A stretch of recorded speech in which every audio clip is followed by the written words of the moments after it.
Na miyembo kuna sikiza ni Amka na Baraka One TV ikiwa tarehe 21 za mwezi wa 11 2025, majira ni saa 12 asubuhi saa za Afrika Kati, ikiwa saa 1 majira Afrika Mashariki, na mimi ni Rajabu Wakili Kabonga. Ili kwanza kupata habari zetu za moto kila siku, tafadhali like pia subscribe Baraka One TV. Tuko pia Facebook pamoja na TikTok, like na follow page zetu na utakuwa kwanza kupata habari zetu za moto kila wakati.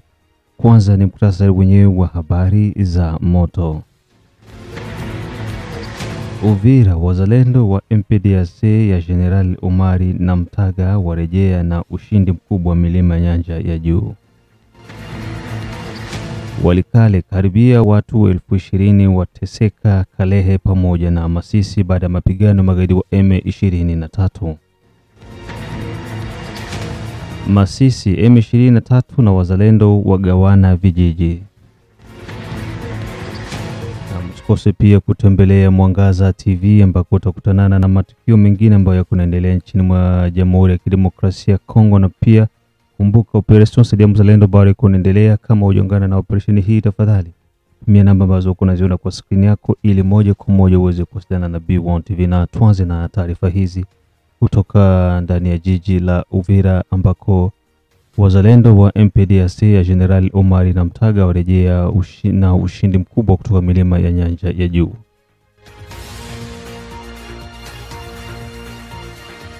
Siku chache baada ya kukabidhiwa madaraka rasmi kama kiongozi mkubwa wa kundi la MPDC ambalo lilikuwa linaongozwa naye General Rukumeta, hatimaye General Omari Namtaga aliongoza vikosi na kupanda milima ya Nyanja ya Juu na huko kwenda kuanzisha mapigano dhidi ya magaidi wa M23 na muungano wa Twirwaneho pamoja na Red Tabara. Baada ya kuweza kufanya muungano wa makundi matatu, kazi ilikuwa ni kubwa huko milima ya Nyanja ya Juu.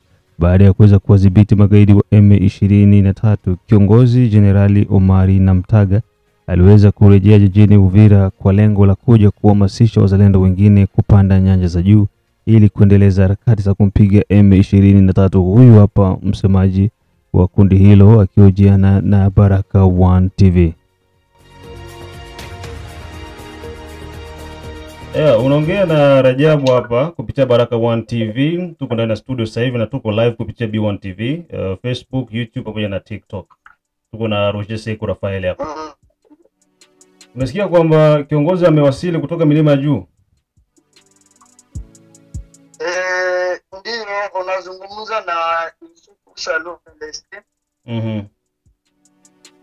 Msemaji wa chama cha MPDC ambacho kinacho na Rukumeta.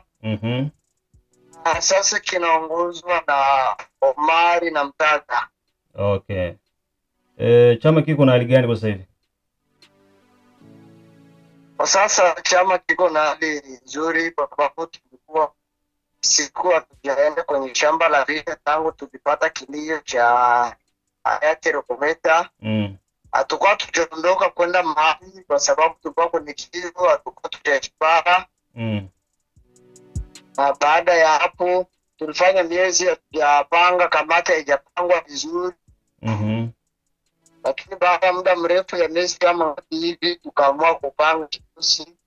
Baada ya hapo tukaanguka kwenda kwenye shamba la vita. Nini kilitokea kwenye shamba la vita sasa? Kwa kweli kwenye shamba la vita tulikuwa vizuri kwa sababu tulikuwa muungano wa makundi matatu.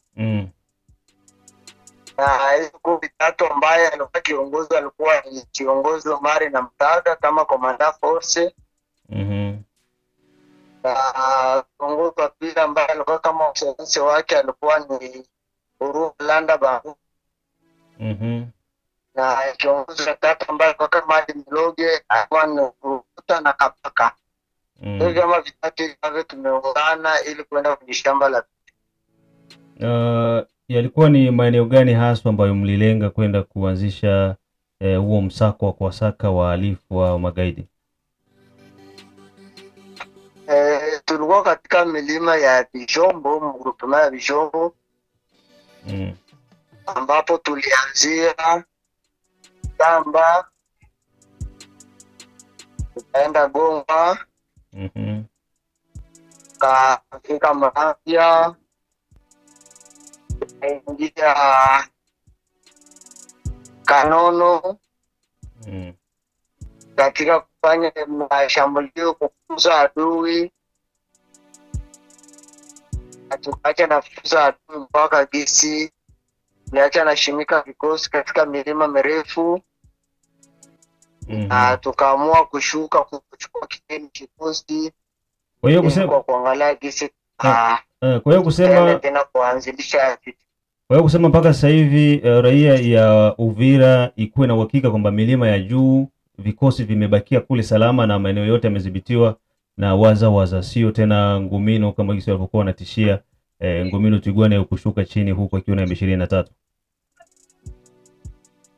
Kweli milima mirefu, milima mifupi, milima inadhibitiwa na wazalendo, milima inadhibitiwa na FARDC, milima inadhibitiwa na jeshi la Burundi. Ni kutaka kuambia raia ya Uvira ya kwamba waekale kwa amani, wasikie huru, wakufanya biashara, wakwenda Tanzania, wakwenda wapi, wanaoenda kwa amani, kwa sababu milima yote inadhibitiwa na nafasi ambapo adui anaweza kapenya. Okay.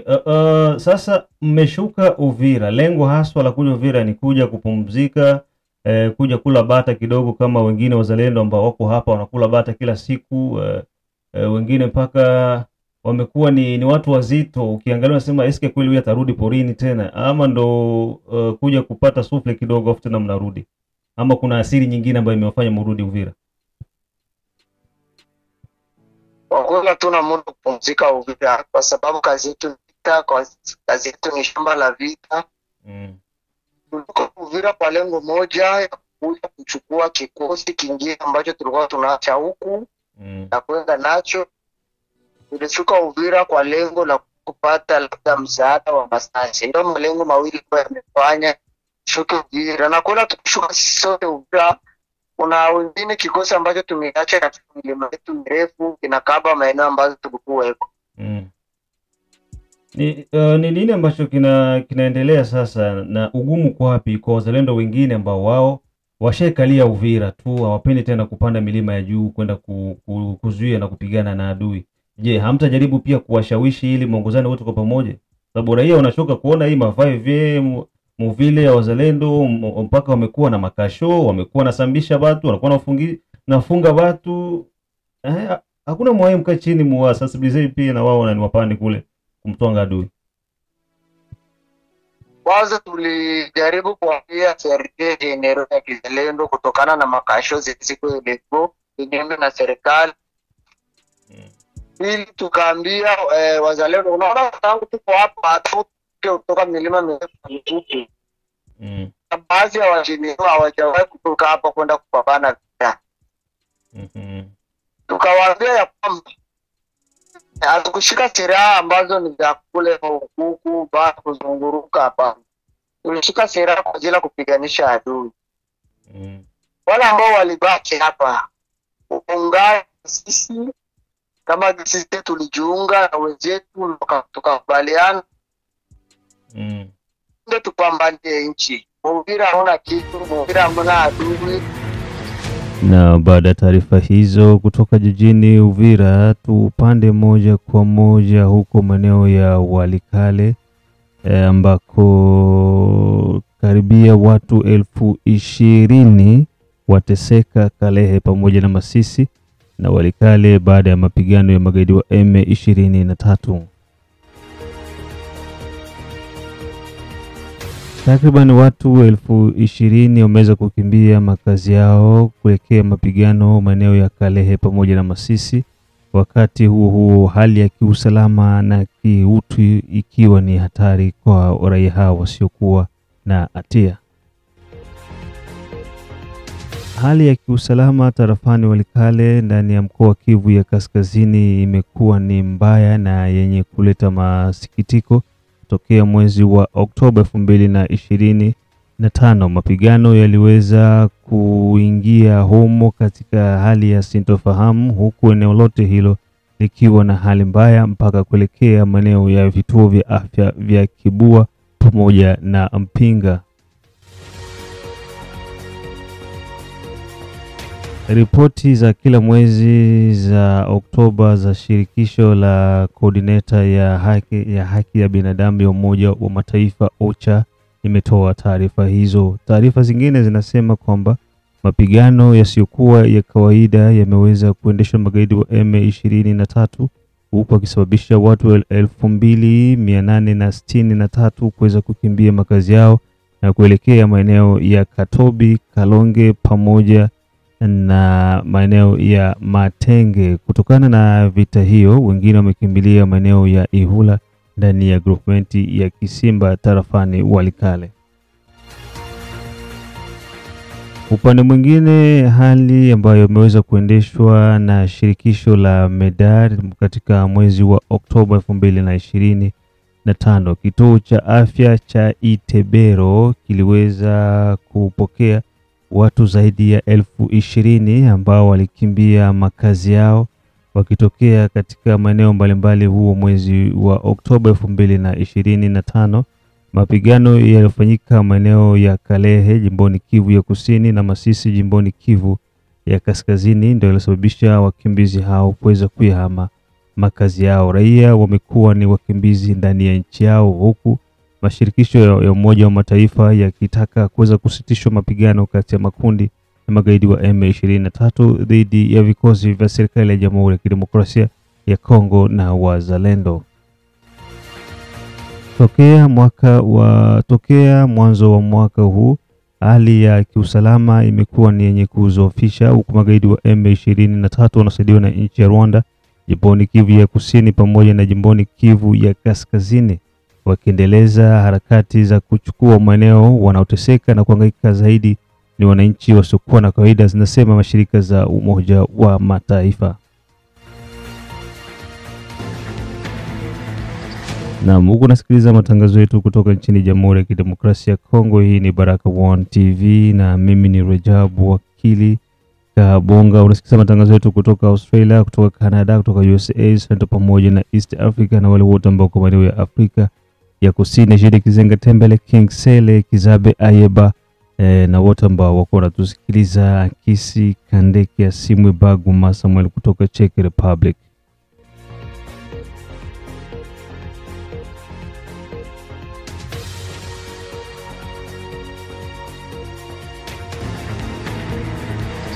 Na baada ya taarifa hizo kutoka huko, tuendelee tuna taarifa za hali ya kiusalama huko jimboni Kivu ya Kaskazini ambako M23 na wazalendo wagawana vijiji.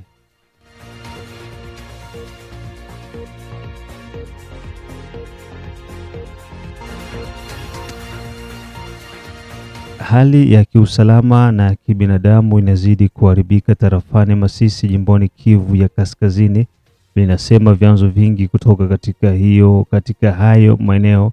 Hali ya kiusalama sio nzuri, hairidhishi.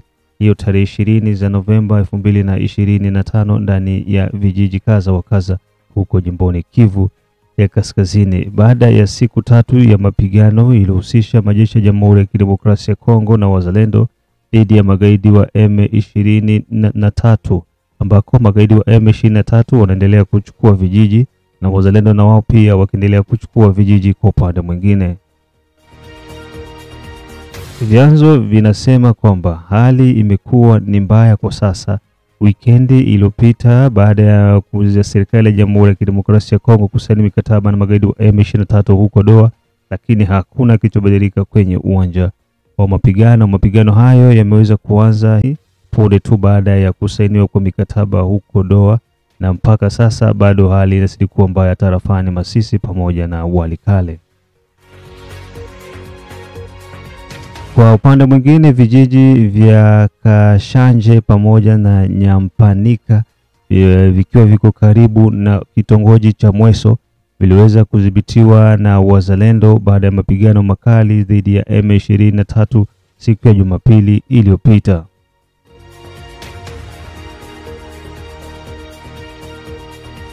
Mapigano hayo yalisababisha wananchi kukimbia makazi yao na kutafuta eneo la usalama zaidi, huku serikali ya Jamhuri ya Kidemokrasia ya Kongo ikiombwa kuweza kuimarisha usalama na kuhakikisha kwamba wanafukuza magaidi wa M23. Kwa upande mwingine, magaidi wa M23 walifanikiwa kuingiza mikononi mwao hiyo tarehe 18 Novemba vijiji vya Kasheke pamoja na Bituna ambavyo vipo ndani ya sekta ya Oso Banyungu tarafani huko Masisi, na wakati mwingine pia ndani ya sekta ya Katoi na sekta ya Nyamaboko ya kwanza.